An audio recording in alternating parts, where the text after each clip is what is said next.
नमस्कार. मी श्री प्रमोद सस्ते, संपादक ॲट प्रगती चळवळ. सध्या देशभरामध्ये सोनम वांगचुक आणि अभिजित दिपके यांच्या आंदोलनाविषयी संपूर्ण देशभरामध्ये सक्रिय चर्चा आपल्याला सोशल मीडिया असो, कुठलेही समाज माध्यम प्रसार माध्यम असो, सगळीकडे याच घटनेची चर्चा आणि बातम्या आपल्याला पाहायला मिळतात. परंतु आपल्यासोबत बोलण्यासाठी आंबेडकरी चळवळीतले सर्वसामान्य कुटुंबातील लोकशाही भारतचे संपादक श्री सागर चव्हाण आहेत. नमस्कार साहेब. नमस्कार. आपल्या प्रगती चळवळ यूट्यूब चॅनलमध्ये तुमचं स्वागत आहे. काय सांगाल, दिल्लीमध्ये आज ज्या घटना घडत आहेत त्याकडे तुम्ही कसं बघताय? दिनांक 20 जून 2026 पासून दिल्लीतील जंतर मंतर या ठिकाणी कॉक्रोच जनता पार्टीचे संस्थापक अभिजित दिपके यांच्या नेतृत्वाखाली एक उपोषण सुरू होतं. त्या उपोषणाची मागणी होती की नीट पेपर जो घोटाळा झाला, जो फुटला, त्यामुळे देशभरातील 21 विद्यार्थ्यांनी आत्महत्या केलेली आहे. शिक्षण व्यवस्थेतील या त्रुटी याच्या विरोधात अभिजित दिपके यांनी देशभरातून संघटन केलं आणि वेगवेगळ्या शहरामध्ये आंदोलन झाल्यानंतर शेवटी 20 जूनला दिल्लीतील जंतर मंतर येथील आंदोलनाला सुरुवात झाली. त्यानंतर 28 जून रोजी पर्यावरणप्रेमी सामाजिक कार्यकर्ते सोनम वांगचुक सर या आंदोलनामध्ये सहभागी झाले आणि त्यांनी अन्नत्याग उपोषण सुरू केलं.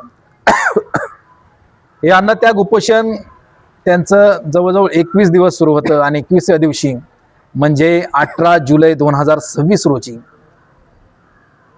दिल्ली हायकोर्टच्या आदेशाने आणि आरोग्य विभागातील डॉक्टरांच्या सल्ल्यानुसार त्यांना त्या ठिकाणी हटवण्यात आलं, असं प्रसारमाध्यमांमध्ये आणि सरकारकडून सांगण्यात येत आहे.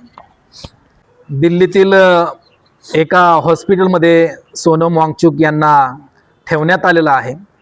मात्र त्यांनी औषधोपचार घेण्यास नकार दिलेला आहे. त्यांच्या पत्नीनंही सांगितलेलं आहे की माझ्या परवानगीशिवाय त्यांना कोणतंही मेडिसिन देऊ नये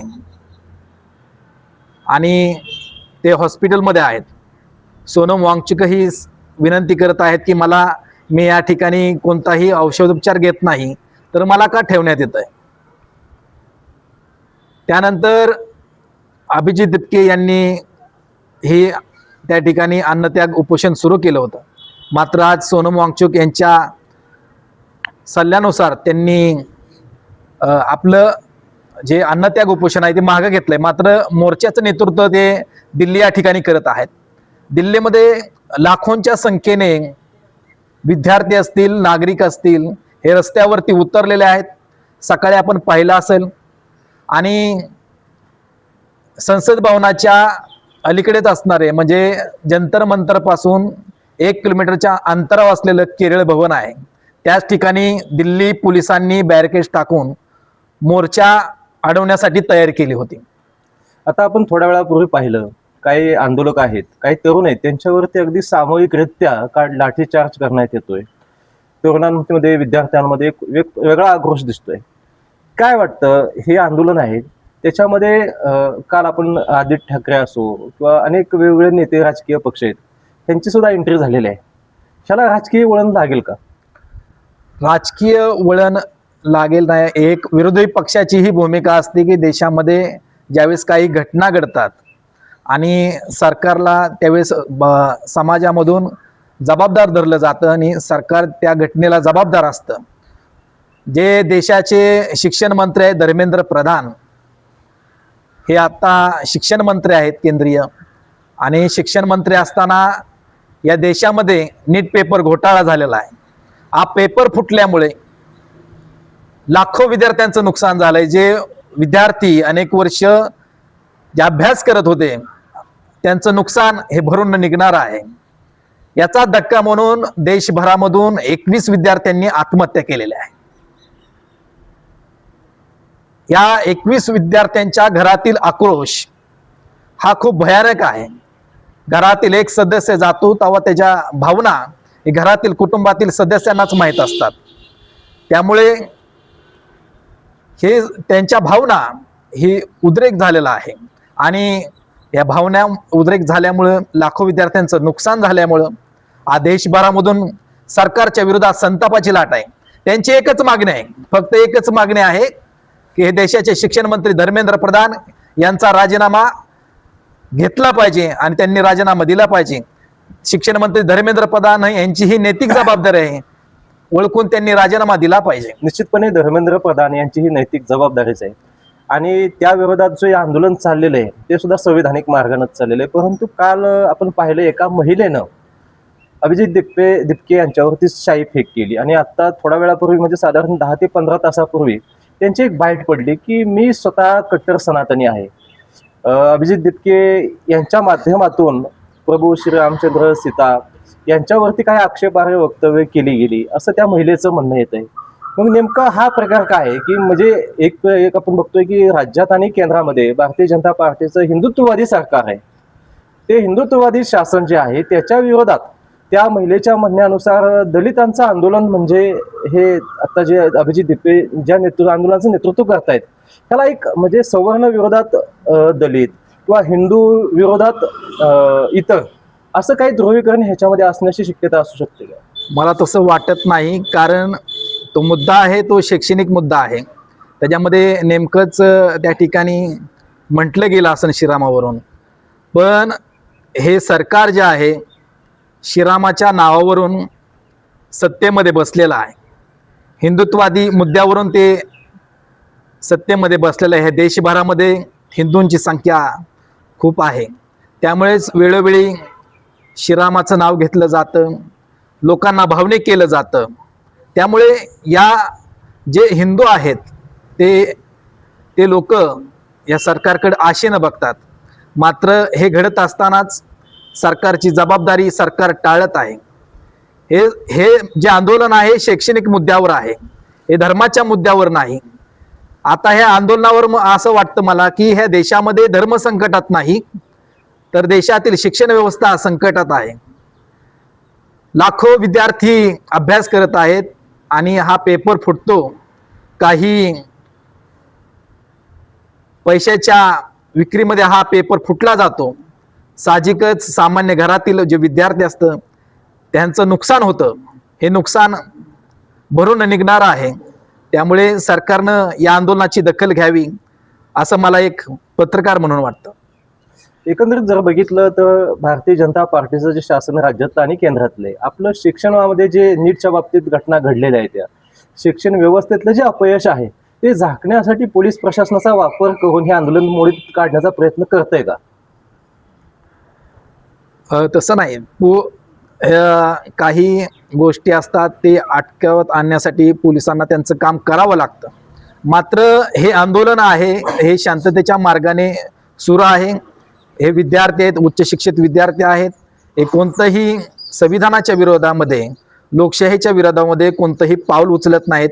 अतिशय त्यांचं शांतपणे नम्रपणे त्या ठिकाणी आंदोलन सुरू आहे. मात्र काही पोलिसांकडून त्या ठिकाणी लाठीचार्ज किंवा धुरखंड्या सोडण्याचा प्रकार होत आहे.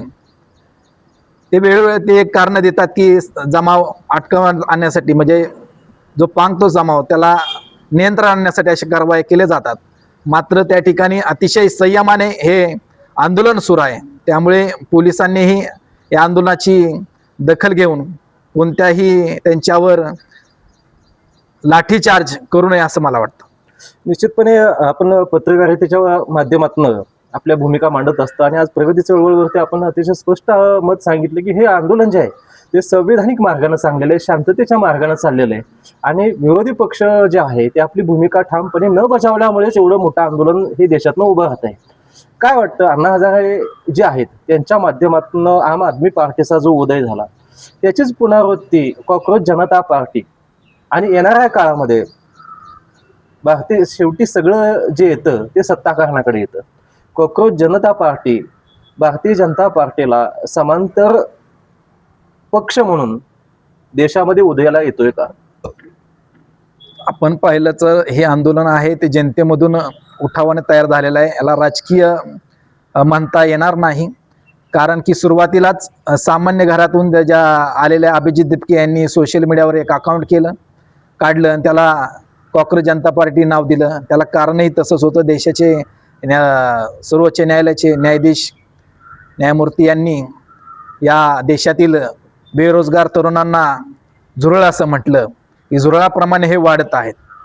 एक व्यंगात्मक टीका त्यांच्यावर केली जे तरुणांवरती.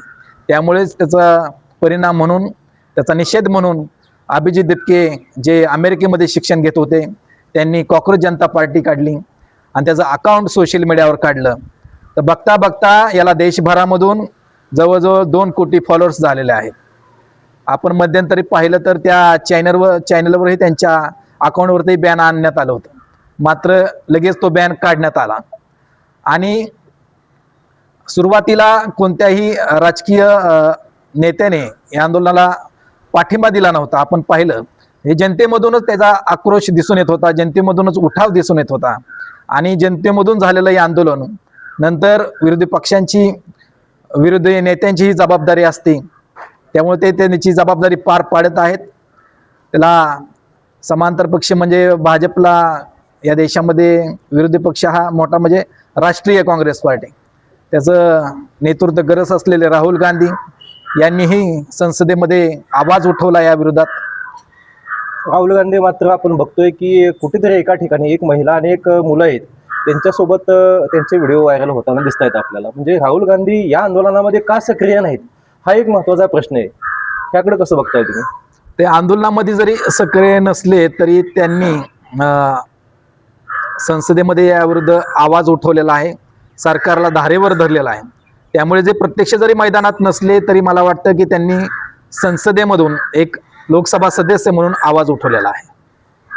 धन्यवाद. मला वाटतं राज्यामध्ये आणि देशामध्ये जे चाललेलं आहे त्याच्यामध्ये कुठे का होईना आपण लोकशाही माध्यमातून सत्तेच्या विरोधात बोलणारे प्रश्न विचारणं, लोकशाही मार्गानं आंदोलन सुरू आहे. आणि मला वाटतं हे दडपण्याचा प्रयत्न लोकशाही मार्गानंच जर होत असेल तर ठीक आहे, परंतु ते जर हुकुमशाही मार्गानं भारतीय जनता पार्टी हे प्रयत्न करत असतील तर ते निश्चित निषेधार्ह आहे. आपण प्रगती चळवळीशी आपली भूमिका मांडली, आपलं मत मांडलं, त्याबद्दल धन्यवाद. मनपूर्वक धन्यवाद. आपण मला आपल्या चॅनलवरती बोलण्याची संधी दिली. माझा एक छोटा पत्रकार मी आहे आणि माझं मत आपण या ठिकाणी मांडण्याचं एक मला स्वातंत्र्य दिलं, त्याबद्दल प्रगती चळवळ आणि प्रगती चळवळचे संपादक प्रमोदजी सस्ते यांचं मनपूर्वक आभार.